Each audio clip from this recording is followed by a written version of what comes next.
So as destruction from the Almighty it will come. Therefore all hands will be feeble, and every man's heart will melt. Now this is not speaking of Israel, because when Israel sees these things, they not only know they're coming, they're telling others that it's going to happen. And the sooner it happens, the better, because we want to see it over. But this is speaking of the people who are uninformed. They're going to go through terrible agony, because everything that's going to happen is going to take them by surprise. Why? Because they reject knowledge. They don't take time to look into, to search their God and listen to anyone who makes any sense. And they will be dismayed. Pangs and agony will seize them. They will be in anguish like a woman in travail. They will look aghast at one another. Their faces will be aflame. In other words, it shows their expression. The fear, the agony will reflect in their faces.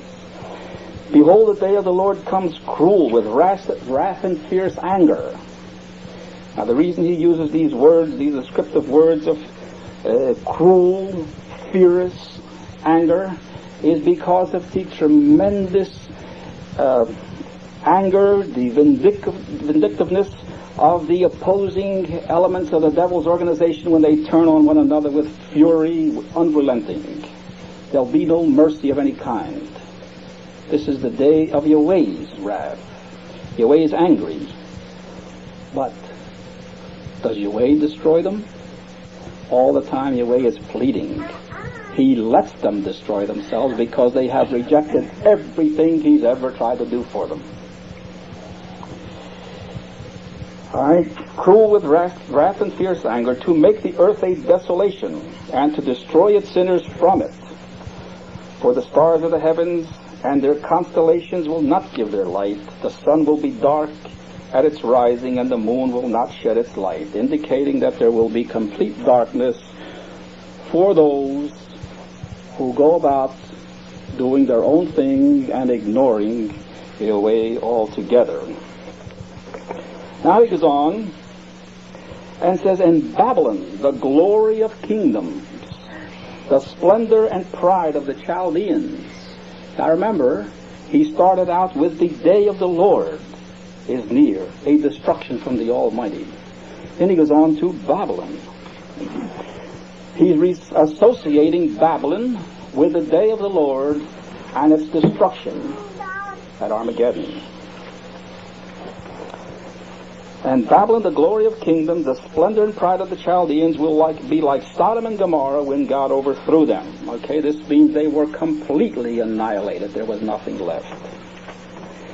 It will never be inhabited or dwelt in for all generations. Now, he's speaking of Babylon, the system. He's not angry at the earth. But if there is no inhabitants in Babylon, that means the organization does not function, because it takes people to make an organization. It takes people for an organization to function. If there's nobody there, nothing is going to take place. All he's telling you that it will never operate again. No Arab will pitch his tent there. No shepherds will make their flocks lie down there. But wild beasts will lie down there, and its houses will be full of howling creatures. Okay, now nothing that is any semblance of civilization will be in there. No man, no flocks. In other words, anything associated with man will not be operating, meaning that Babylon will not be restored. But wild beasts will lie down there, and its houses will be full of howling creatures.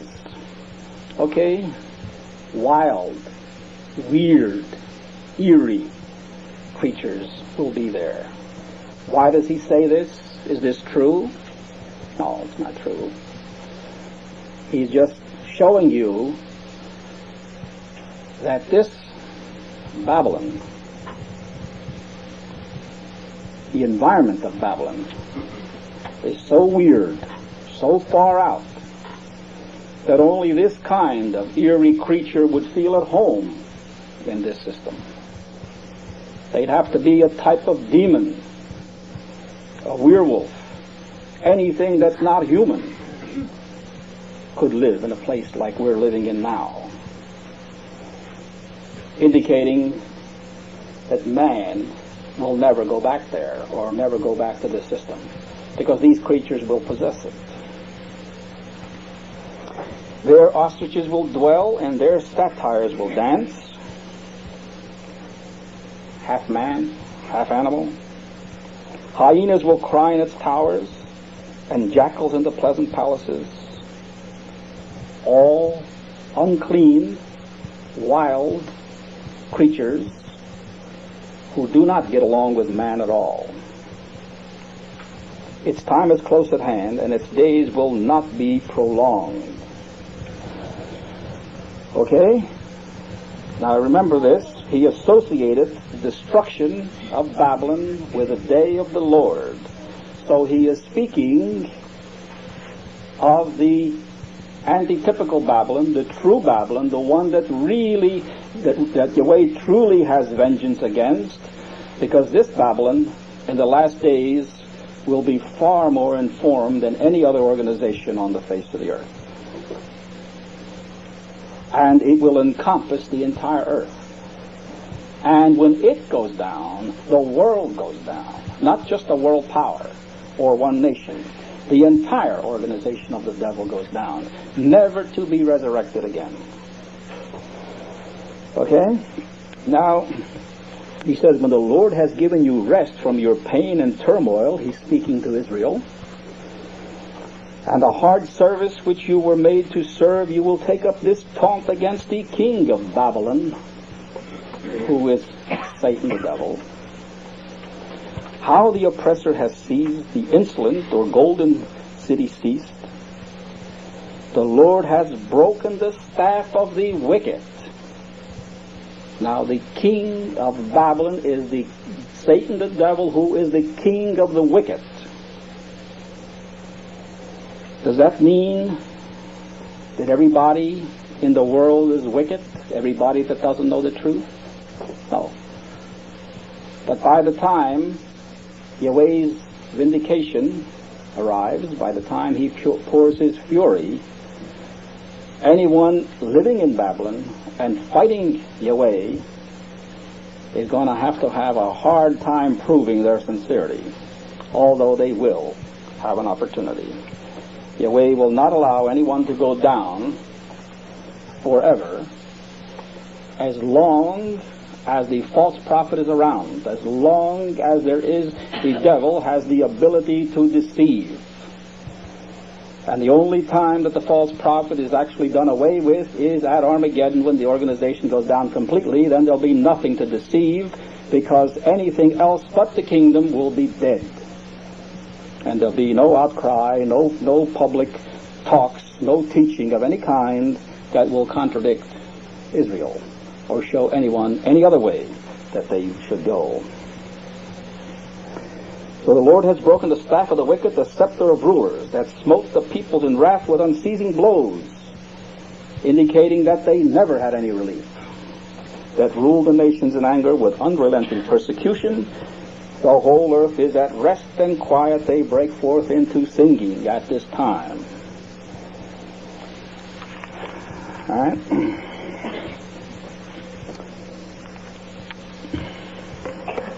I'm going over these various verses to show you what the prophets had to say concerning Babylon, and just how they tie in with these last days. I'm not telling you where these scriptures are, because we will just hear a rustling of pages and not much more.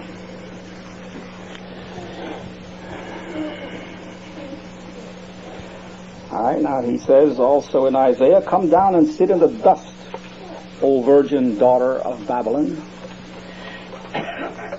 Yahweh is taunting her as though she was a clean, virtuous, upright woman. "Sit throneless on the earth, O daughter of the Chaldeans," indicating that she will be dethroned. Now he's speaking of Babylon, Babylon in the past was a nation, a world power, and it was primarily religious.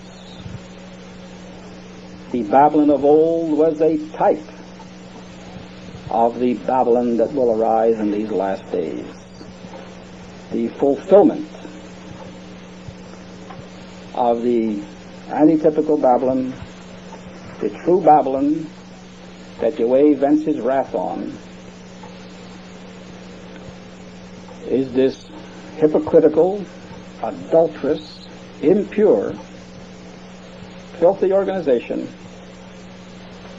headed by Christians who claim to be the Lord's people and doing his will. These people Yahweh has a score to settle with, and it'll be settled once and for all. And they'll never be able to deceive anyone again. It says, for no more shall you be called tender and delicate. You're not going to be regarded as virtuous, beautiful, desirable, not when you're exposed. Take millstones and grind mill, remove your veil, strip off the skirt, lay bare the leg, pass through the rivers, let your nakedness be laid bare. In other words, she's going to be demoted way down to the position of servitude,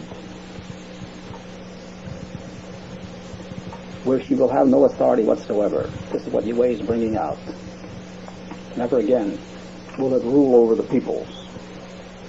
Let your nakedness be laid bare, your shame be seen. Not only will she be removed from her position of authority, she'll be exposed. For vengeance inexorable will I take, says our Redeemer, whose name is the Lord of hosts, the Holy One of Israel. Get into darkness and sit silent, O daughter of the Chaldeans, for no more shall you be called the mistress of kingdoms. When the Babylon of old conquered the world, it was the chief nation over other kingdoms. When the abomination of desolation takes over, it will be the organization that will rule all other nations, all other kingdoms. It will be the mistress of kingdoms. It's an organization that will rule over all other kingdoms. The feminine gender is used because it describes an organization. All right.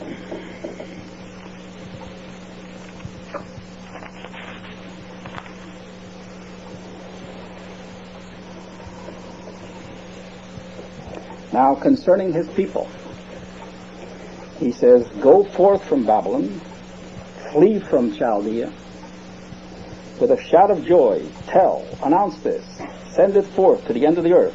Say, the Lord has redeemed his servant Jacob.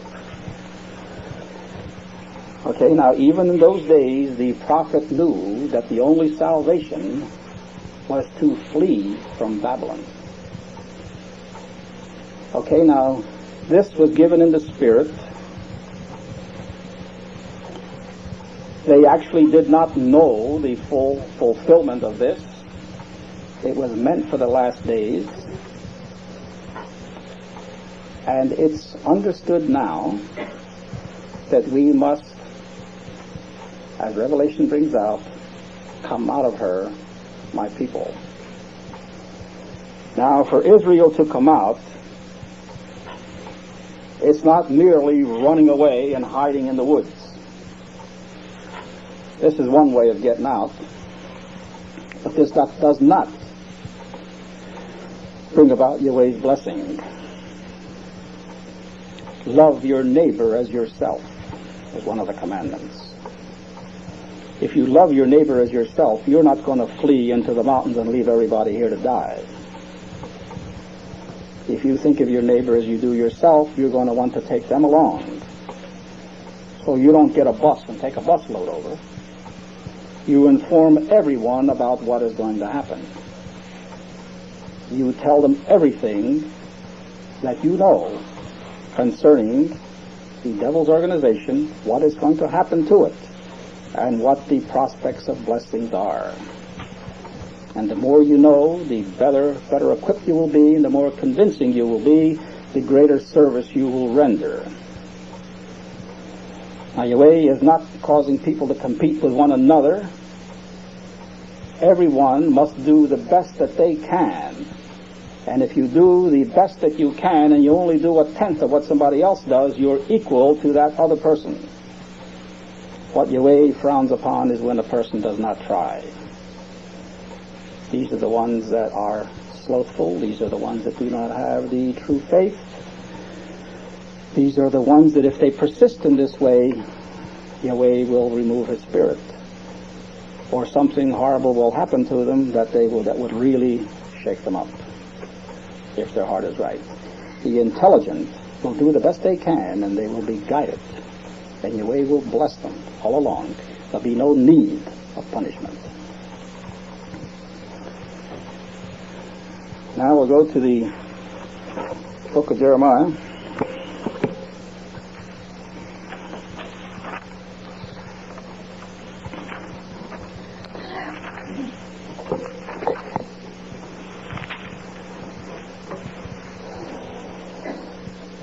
The word which the Lord spoke concerning Babylon, concerning the land of the Chaldeans by Jeremiah the prophet, declare among the nations and proclaim.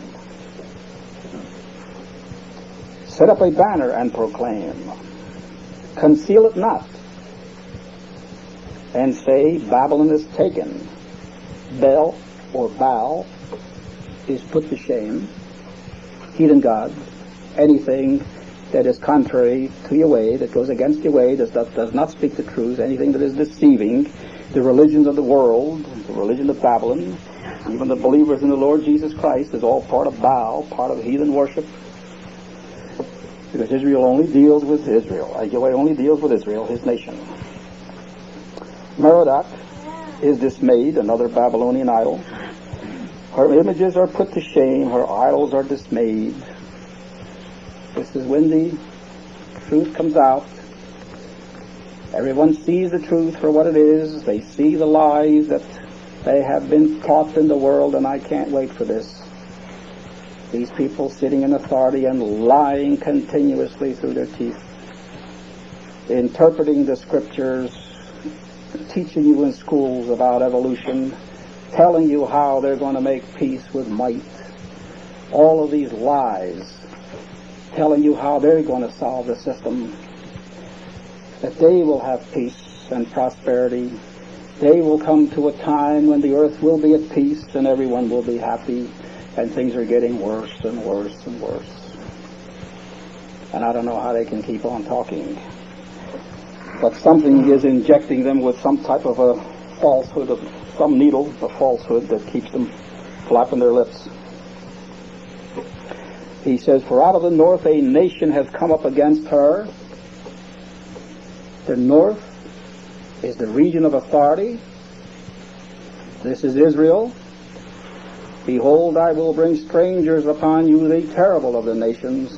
They shall draw their swords against the beauty of thy wisdom and defile thy brightness.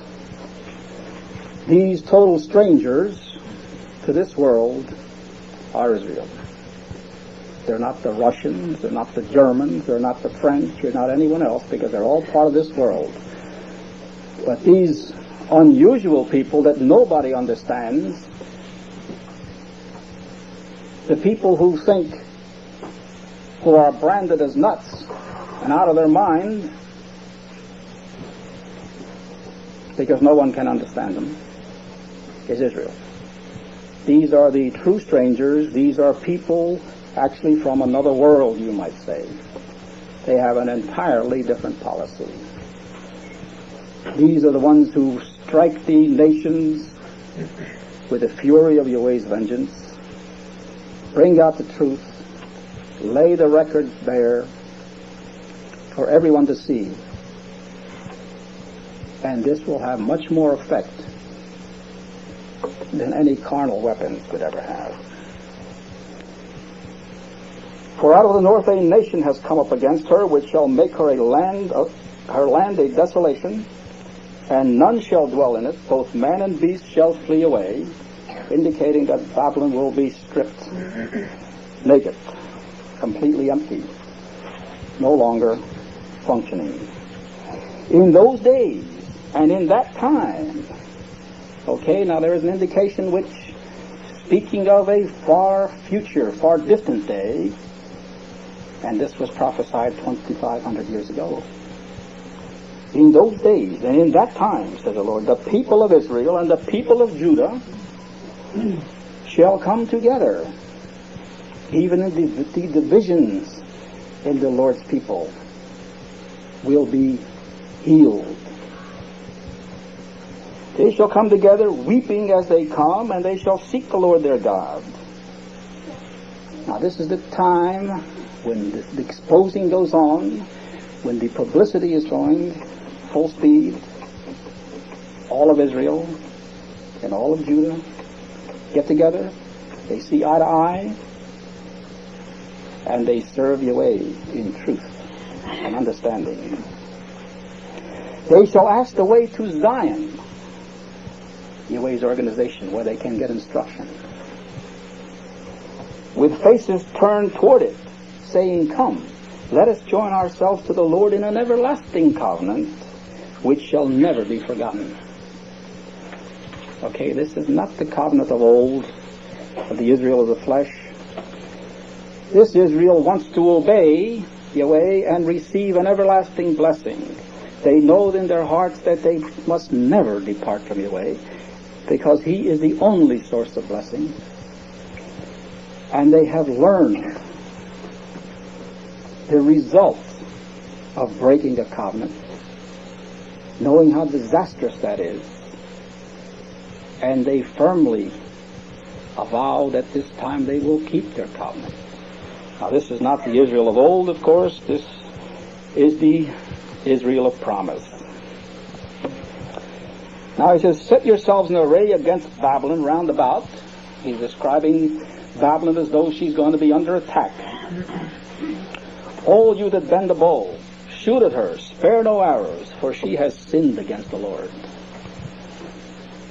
Okay, Yahweh says that her sins have reached unto heaven. In other words, Yahweh has certainly taken notice of this willful sin, willfully ignorant organization who ignores Yahweh entirely and does as it pleases.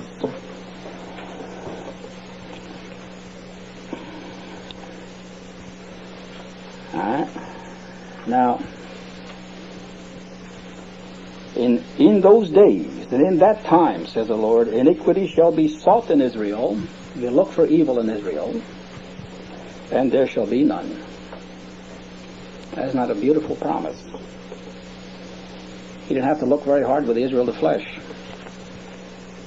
He was continually hammering away at their disobedience. But this time, even if you look for evil, you won't find it. Everyone will be devoted to Yahweh, upholding all that is honorable. And sin in Judah, and none shall be found. I'll read that again. In those days and in that time, speaking of these last days, says the Lord, iniquity shall be sought in Israel, and there shall be none. And sin in Judah, and none shall be found. For I will pardon those whom I leave as a remnant. Now why does He pardon them? Only because they have worked for His blessing. They have striven for His blessing. He certainly didn't pardon the Israel of old who continued to disobey. What is there to pardon? Are you going to pardon someone who continues to disobey? Who continues to do wrong? What advantage is there in pardoning them? To let them get worse? To let them destroy His organization? No. He would only pardon those who are willing to be corrected. Those who are willing to be corrected will receive instruction. They do not reject knowledge. They want to know all they can. They cannot get enough. They want to make sure that they are absolutely correct, because this is a very serious thing. You don't play around with Yahweh. You don't play around with truth and lies. You just are not half right and half wrong. This is not Israel. This is not pleasing to Yahweh. So he says, summon archers against Babylon, all those who bend the bow, and camp round about her. Let no one escape. indicating that there will be a complete destruction. Requite her according to her deeds. In other words, give her according to what she's done. Do to her according to all that she has done. Reward her according to her deeds. Do to her according to all that she has done. You see how harmonious this is with the last chapter of the book of the Bible. Do unto her as she has done to others. Pay back for everything that she has done. For she has proudly defied the Lord, the Holy One of Israel. All right, now she has defied Yahweh, and the individuals living in Babylon will be given full opportunity to come out, but the destruction of Babylon is going to be a horrible event. Again, he says in another place, flee from the midst of Babylon. Let every man save his life. Okay, this means that if you don't get out of Babylon, you're going to die. How do you get out of Babylon? You get out with understanding. You are not a part of it. You do not work for it. You do not uphold its policies. You break allegiance completely, and you give your allegiance over to the righteous creator of the entire universe, Yahweh, the Almighty God. Be not cut off in her punishment. Come out of her, my people, lest ye partake of her sins and of her plagues. You see how harmonious it is. In other words, if you don't get out of her, you're going to be cut off in her punishment. When she's punished, you'll go down with her. For this is the time of the Lord's vengeance. Okay, did it happen then? No. Babylon went down, yes. So did other nations. But this is something that as yet has to be fulfilled. And we are the ones who are going to see this tremendous event take place, this great upheaval. The requital he has rendered her, Babylon was a golden cup in the Lord's hand. In other words, she pretended to be his servant. She poured out of this cup what was supposed to be Yahweh's will. This is the golden cup that is full of filth and abominations, making all the earth drunken. The nations drank of her wine. Therefore the nations went mad. Okay, now this is speaking of the entire organization of Babylon and the nations who are submissive to her. In a typical sense, Babylon controlled the other nations, controlled the world. In the final fulfillment, the abomination of desolation will cause the whole world to go mad by following the policy of this wicked organization. Now, as Babylon was primarily religious, we will find that the authority of Babylon will be religious, primarily religious. But this doesn't mean that it's only religion, because the politicians and the big businessmen, they are also equipped with intelligence. They don't have to follow her. They don't have to do wrong, but it's to their advantage to do so. As I always say, there would be no prostitutes if there were no takers. So one is as guilty as the other.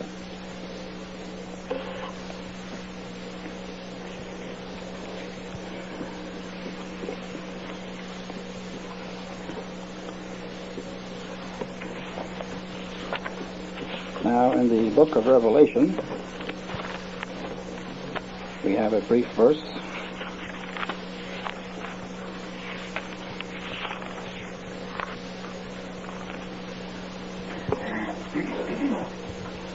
He says, indicating who Babylon is, he says, the great city was split into 3 parts. and the cities of the nations fell. And God remembered great Babylon to make her drain the cup of the fury of his wrath. So who is Babylon? The entire world. It's split into three parts. The three components, the three leading components will be the king of iron, the king of clay, and the Catholic Church headed by the papacy. Okay, this is Babylon, the entire organization. One supports the other. Religion supports the politicians and the big businessmen, and the big businessmen and politicians support religion, and they use each other. And they care nothing about righteousness.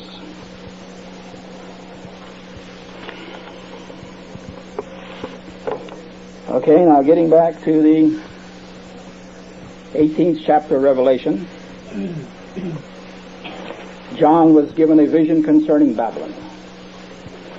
He says, "After this I saw another angel coming down from heaven, having great authority, and the earth was made bright with his splendor." Okay, now this is speaking of an angel, a spirit creature. Spirit creatures have glorious bodies. Paul says it does not appear what we shall be like, but we shall be like him. Paul, who saw the reflection of the risen Messiah, was blinded with the light. It was brighter than the noonday sun.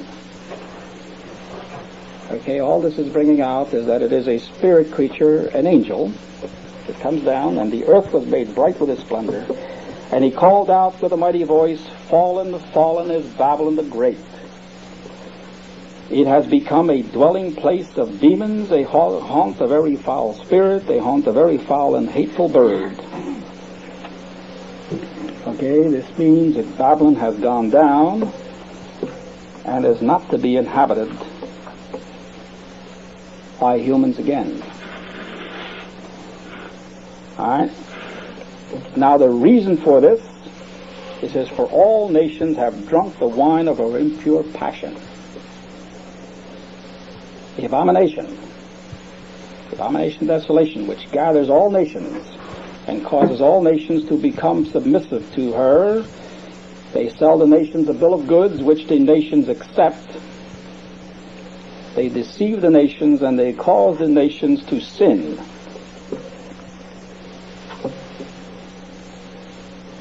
And the organization of the devil does this to all the peoples of the earth who do not accept the truth. For all nations have drunk the wine of her impure passion, and the kings of the earth have committed fornication with her. Okay, now that there's many doubts as who the kings of the earth are committing fornication with. It would appear to be that they're committing fornication with a religious organization. Actually, it's the kings of the earth, these nations who have accepted the abomination and who live in this adulterous and impure organization. They are fornicators. They are committing fornication in an adulterous organization, an impure organization, a filthy organization, an unrighteous organization, an ungodly organization. They have the intelligence to know better, but they don't care. Final judgment, we know they'll go down at Armageddon. Perhaps they are so calloused that they may really not believe that there can be anything righteous, even if they see it. Therefore, Yahweh will even bring them back and prove their hearts when there is no deceit whatsoever on the face of the earth. Then we'll see the course that they take. Yahweh has nothing to worry about.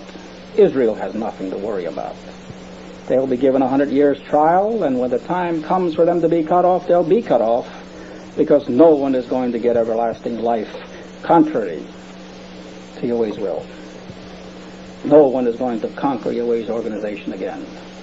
The wicked will die. The righteous will live by faith. Yahweh will give life to his people and death to the wicked.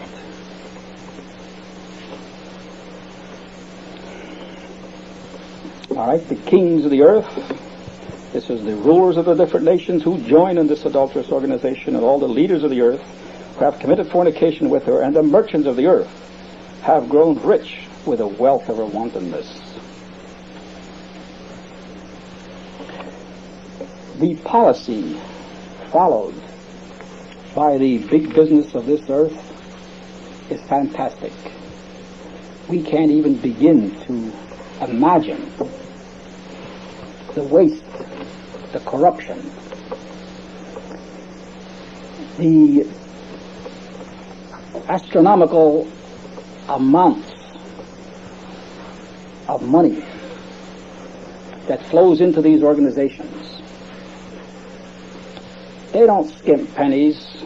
They don't figure out how to save here and save there. They don't worry about these things. They pay the highest. They pay the highest to the most corrupt.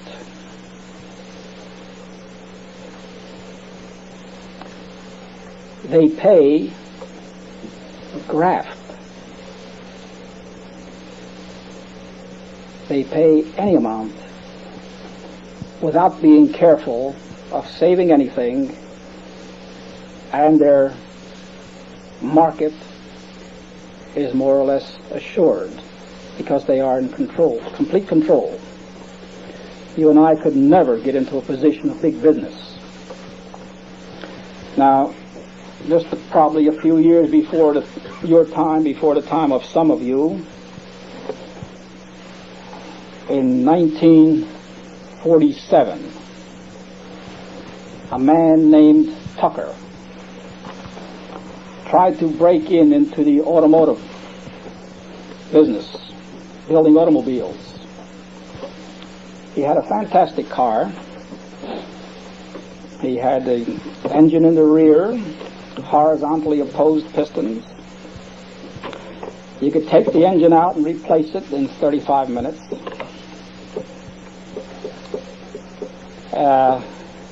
It had an instrument panel in front of you that did not block your way, but you hardly had to move your eyes.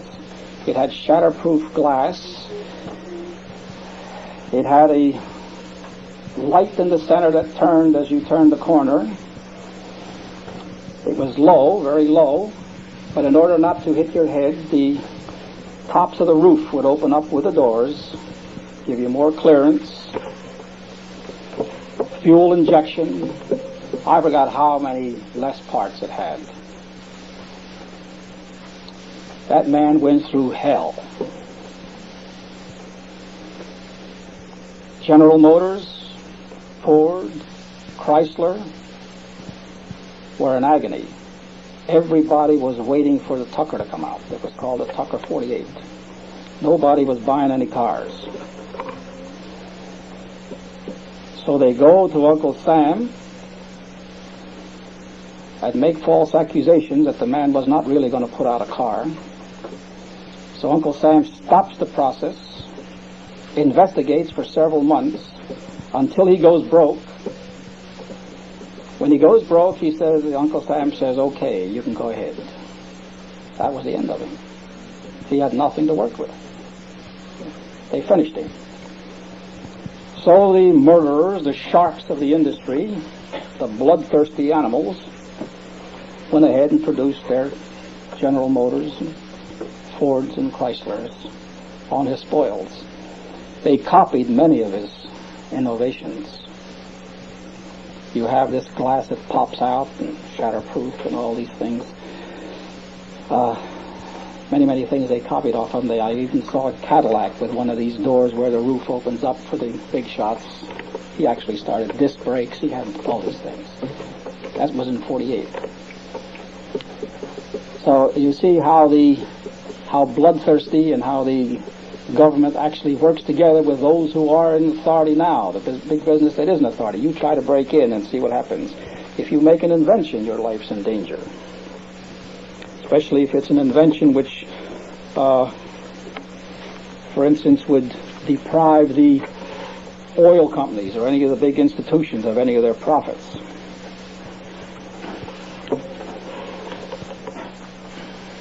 Then I heard another voice from heaven saying, "Come out of her, my people, lest ye take part in her sins." Okay, see the prophets of old, 2,500 years ago. All right.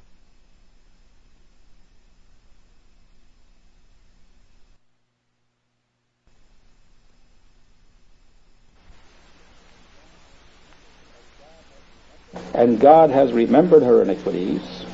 Keeping high as heaven is another way of saying that they've reached heaven, or they have reached Yahweh. And God has remembered her iniquities.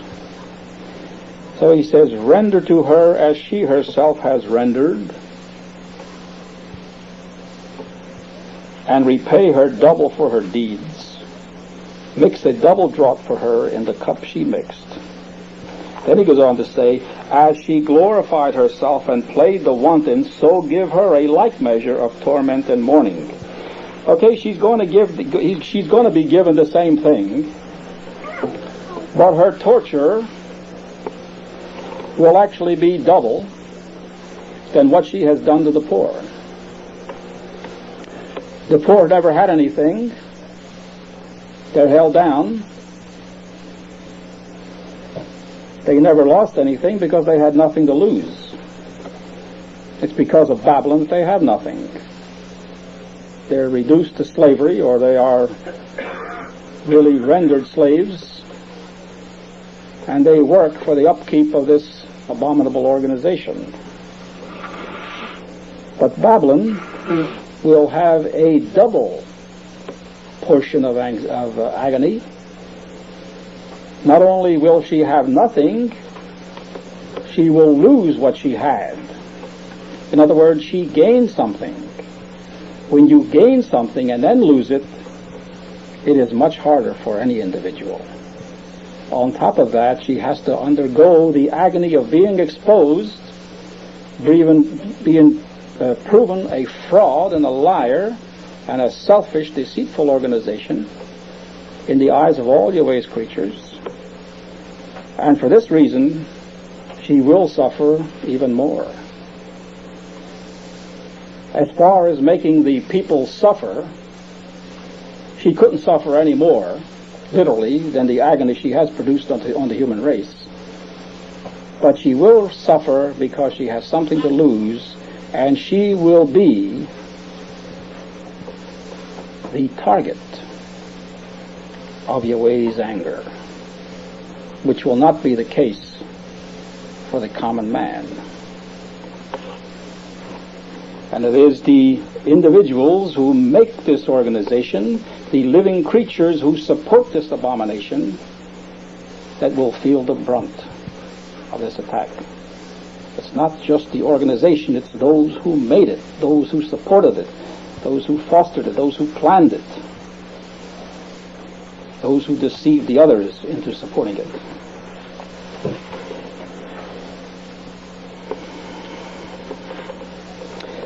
Since in her heart she says, a queen I sit, I am no widow, mourning I shall never see. Okay, they have everything under control. They say money talks. They have abundance of money. Anytime they need any money, if it's something for them, the organization can actually produce money. They print it, they make it. At time of war, even though the time of the Second World War, when it began, there was a terrible depression. There was no money anywhere. The mints began to work 24 hours a day producing money in order to pay for the labor of financing the bloodbath. So whenever they need anything, they can do it. They can change the laws. They sit in authority. No one can say anything. You try to make money and see what happens. You make money like Uncle Sam and you'll go to jail. You heard of the thief who went to jail for making money like Uncle Sam. In other words, a counterfeit.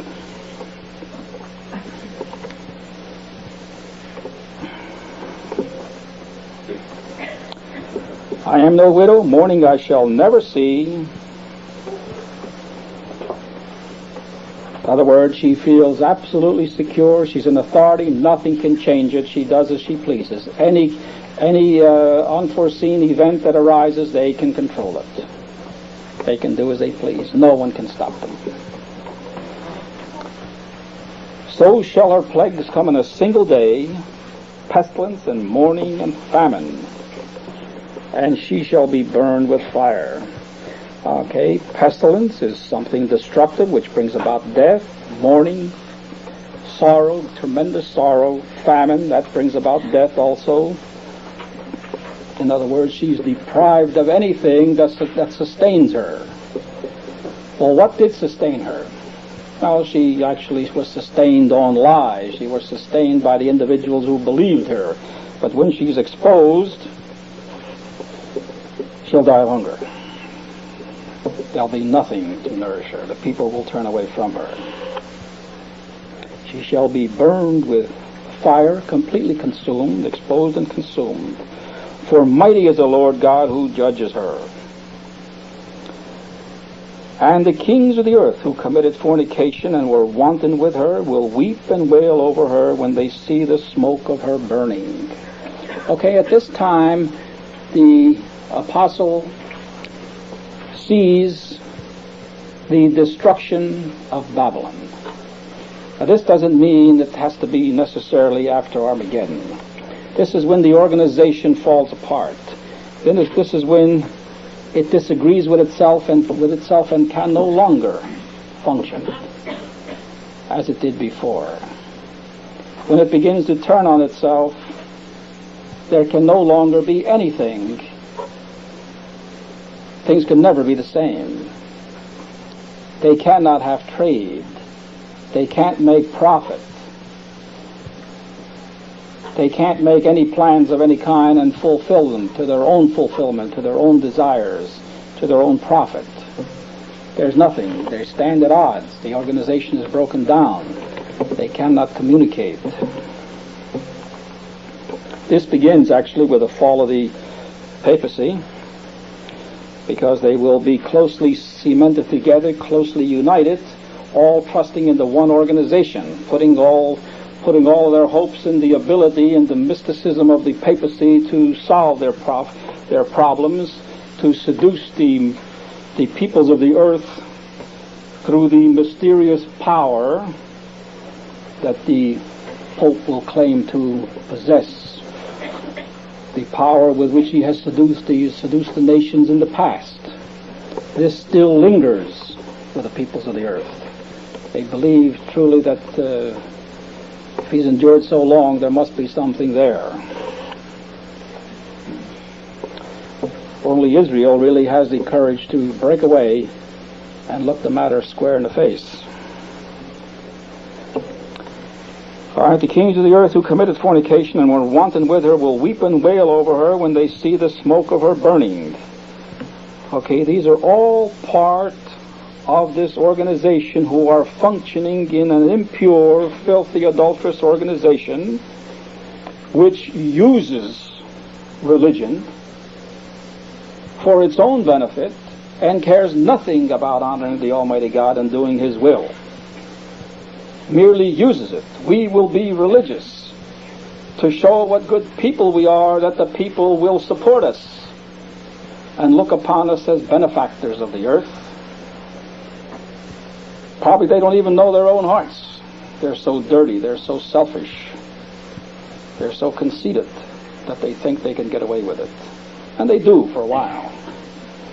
But when it all collapses, they'll be tremendously sorry, tremendously sad, because they cannot have their way anymore. They're not fooling anybody anymore. Not only have the intelligent come out of her, those who remain can't stand themselves, and there'll be no living with her. They will stand far off in fear of her torment and say, Alas, alas, thou great city, thy mighty city Babylon, in 1 hour has thy judgment come. They stand far off, a fear of her torment, indicating they don't want to get too close. They don't want to be too involved. Why? Because of the guilt feeling that they have, because they are part of the organization. They have fostered the organization. They have made it. They have supported it. They make up Babylon. They see their works falling apart because what they did was wicked and wrong and unjust and filthy. So naturally these individuals fear that this wrath has come overtaking them, and will. They stand afar off and watch it. They don't want to get too close, but they are involved. They're not going to escape. And the merchants of the earth weep and mourn for her, since no one buys their cargo anymore. Okay, now this was a wanton, liberal organization. You could do as you please. You can rob anybody if you can get away with it. And you're looked upon as a very intellectual, a real intellectual, if you can make a mint and seduce the people into giving up their hard-earned money so that you may pocket it. You're looked upon as a very intelligent individual. And the merchants of the earth are sitting pretty. And they're sitting prettier all the time, especially the big ones. Because not only can they buy cheap or produce cheap and sell for tremendous profit, they can actually control the market and hold back until the people are screaming for products and they're willing to pay almost anything for it. They're in absolute control. And an organization that is so indifferent over what it is doing to its population, who cares nothing for true justice, is certainly a paradise for a crook. And these merchants who've had a free hand, who've been able to do as they please, are really going to cry because they can't do it again. They're out. They'll never be able to control the peoples of the earth as slaves and use them anymore. The merchants of the earth weep and mourn for her, since no one buys their cargo anymore. Cargo of gold, silver, jewels, and pearls, fine linen, purple, silk, and scarlet, all kinds of scented wood, all articles of ivory, all articles of costly wood, bronze, iron, marble, cinnamon, spice, incense, myrrh, frankincense, wine, oil, fine flour, and wheat, cattle and sheep, horses and chariots, and slaves, that is, human souls. Okay? This indicates Yahweh is just naming all these things to show you that business, the merchants of the earth, actually control everything. They even control human life. We've seen the nations sacrifice innocent lives if their particular organization is in danger. They don't care how people die or how many die. They will do anything to control their organization. Primarily, they don't want another nation taking over their business, and they sacrifice their working men who earn their wealth to fight for them and die to preserve their business. Yahweh makes it very clear that it is commerce that causes all the troubles. He says, by the multitude of thy traffic, they have filled the midst of you with violence. The midst of the devil's organization. It's money. The love of money is the root of all evil. Yahshua's absolutely right, or Paul, when he said this.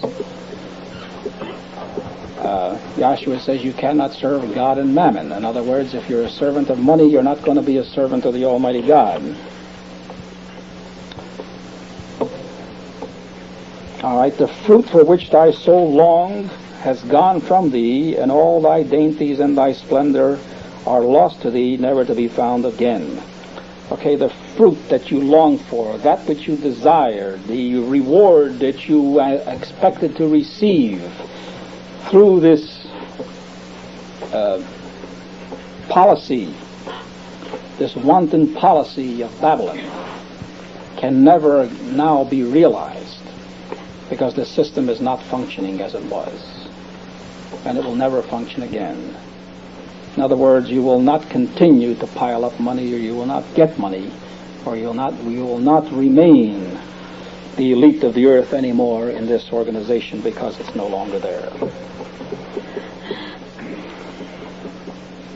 Okay, and all thy dainties and thy splendor are lost to thee, never to be found again. The merchants of these wares who gained wealth from her will stand afar off in fear of her tormenting, weeping and mourning aloud. So you see, the ones who have something to lose are the ones who will suffer the most. The poor people, they've suffered, but they don't actually suffer as much as the ones who are losing what they have. They're disgraced, and on top of that, they will have to die. Alas, alas, for the great city that was clothed in fine linen and purple and scarlet, bedecked with gold, with jewels, and with pearls. Okay, now these are the colors of Babylon. The linen, which is white, would indicate purity. The purple would indicate royalty. The scarlet or the red would indicate bloodiness. She shed the blood of all the innocent. And although we know what Yahweh is saying, Babylon here is proud of her royal robes, proud of her deeds, and cares nothing of the blood that she has shed. Clothed with these things would indicate the activities that she performs. She clothes in linen, indicating she puts on the front of being pure and holy and righteous. But Yahweh shows that she puts a front that she is royal. But Yahweh also shows she puts scarlet on. But Yahweh tells us what this scarlet is, that she is bloody. And bedecked with gold and jewels and with pearls, indicating that she's vastly wealthy. And anyone who is able to put jewels and pearls on their clothing, wear them, is really wealthy. Because most people can't even get one little jewel, let alone just have their wardrobe covered with them. In 1 hour, all this wealth has been laid waste, indicating that it's coming very, very fast. It's going to strike. It's going to start like a wind and turn into a whirlwind immediately. And they won't know what struck them. And all shipmasters and seafaring men, sailors, and all those who trade on the sea stood afar off and cried out as they saw the smoke of her burning. What city was like the great city? What organization was anything like Babylon? There will never be another one. This is not something to mourn over for Israel. This is only something to mourn over by those who are unrighteous and desire a system of this kind. These people, in a sense, are not human. And they threw dust on their heads as they wept and mourned, crying out, Alas, alas, for the great city, where all who had ships at sea grew rich by her wealth. Okay, now this shows the entire organization. This is not only religion, although religion has the greatest part to play, because she should formulate the moral code for all activities of the peoples of the earth, and she should speak out if there is any semblance of ungodliness or unrighteousness. but she is a permissive organization. She desires the favor, the plaudits, the praise of the rulers of this world, and if she so desires and intends to keep their friendship, she says nothing against them. She praises them. She looks upon these men as benefactors. The big businessmen are very essential. They give people work. They hire slaves. Some of them get work. They're doing a lot of good. They would never have the fortitude of coming out and denouncing the entire organization and explaining a righteous system which will take care of all the members of the earth without the big businessman. You can't do this.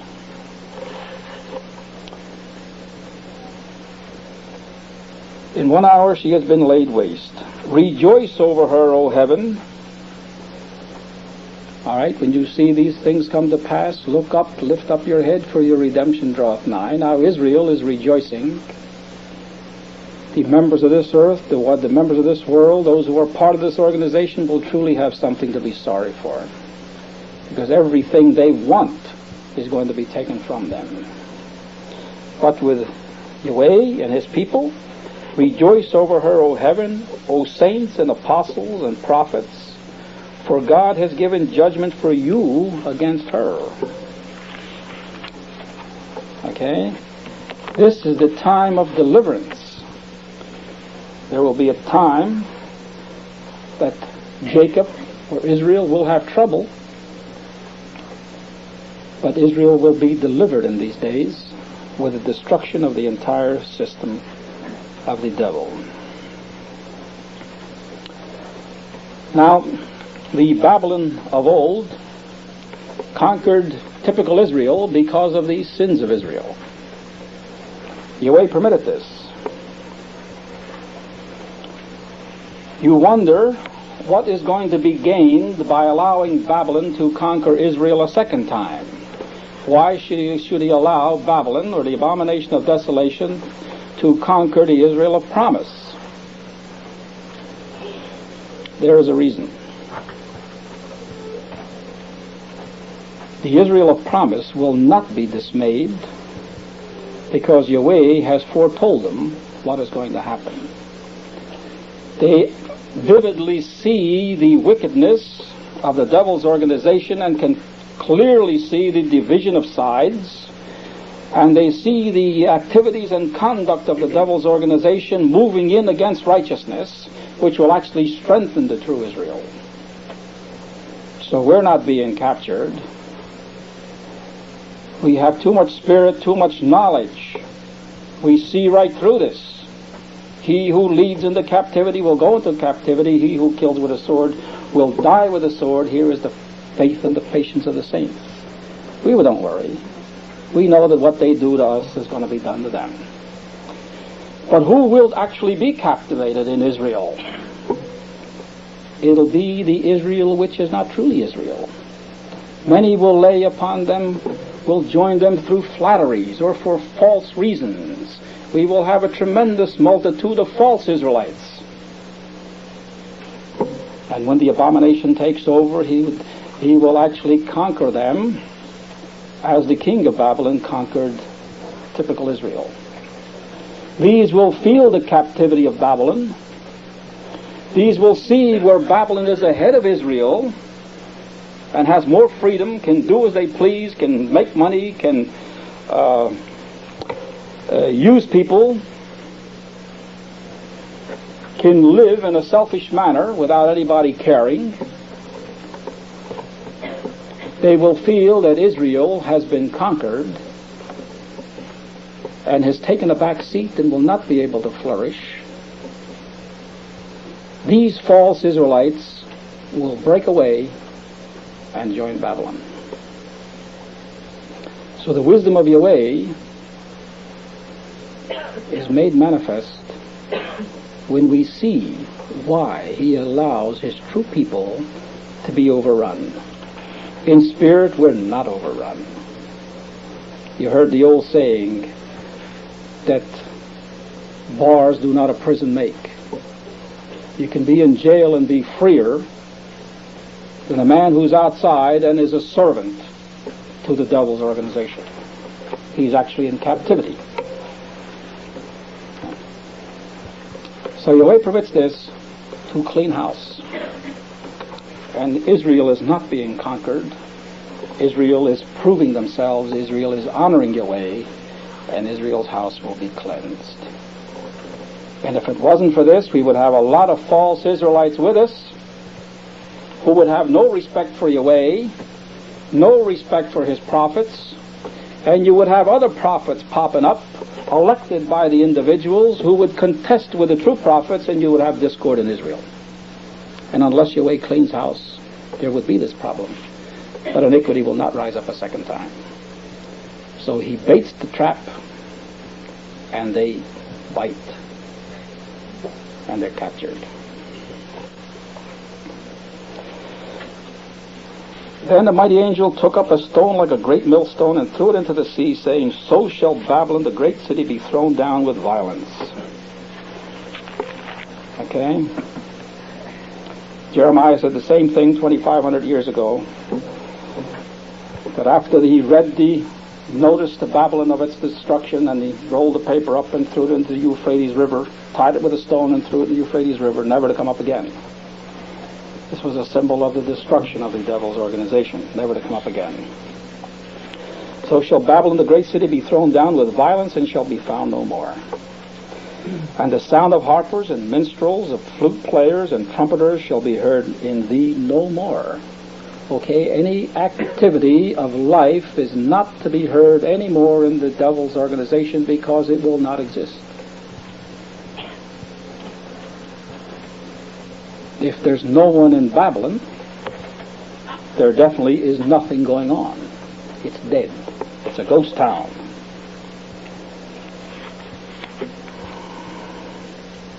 And a craftsman of any craft shall be found in thee no more, and the sound of the millstone shall be heard in thee no more. Okay, no craftsman, no working man, no millstone, grinding wheat, flour, anything, no more. No activity of any organization of people that are doing the tasks to maintain a livelihood. Nothing. It's empty. And the light of a lamp shall shine in thee no more, and the voice of a bridegroom and a bride shall be heard in thee no more. Anything that living people do will not be there, because Babylon will be dead. For thy merchants were the great men of the earth. Now these are the ones who actually took control, who made all the money, who used the people as slaves. They cooperated with religion, who blessed them. And together they produced a vile, venomous organization, which brought about the agonizing pains to its subjects. And all nations were deceived by thy sorcery. Okay? Now remember, it's the entire organization. It's Babylon. It is made up of all the elements of the devil. And it's not only religion, although religion takes the greatest blame. The very fact that the elite of the world support what religion says, even though they themselves do not believe it, they're too intelligent to believe it, yet it is to their advantage to say that it is right. Because if they objected, there might be discord amongst the ranks of their subjects, and they want to keep them under control. So they'll lie through their teeth and support what this vile religious organization proposes. In a sense, one is as guilty as the other. And in her was found the blood of prophets and of saints and of all who have been slain on the earth. Okay? In the devil's organization, anyone who did the will of Yahweh and was slain and suffered any amount of agony was brought about by the devil's organization. The organization which Satan ruled over, this world, which only Israel understands to be a wicked abortion of Satan the devil, an organization which cannot possibly function in the hearts of decent, loving, righteously disposed creatures. Okay, are there any questions?